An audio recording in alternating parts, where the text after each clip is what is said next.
Projektový manažment nie je iba o stanovení harmonogramu a rozpočtu, je to o práci so stakeholdermi, o porozumení ich požiadavkám a aj pomocou porozumenia ich požiadavkám o tom, aby sme dosahovali ciele, ktoré sme si v projekte stanovili. Na našich kurzoch projektového riadenia typicky prechádzame nielen etapami toho projektového riadenia, ale robíme také sústredené, fokusované ponory. Ponorenie sa do jednotlivých tém, či sa to týka práce s ľuďmi, či sa to týka komunikácie, či sa to týka upresnenej práce s rizikami, alebo napríklad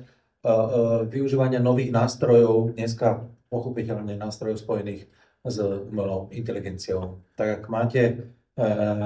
chuť sa zdokonaliť v projektovom riadení, či už ste ostrieľaní profesionálne, alebo ste iba na začiatku tej svojej cesty, tak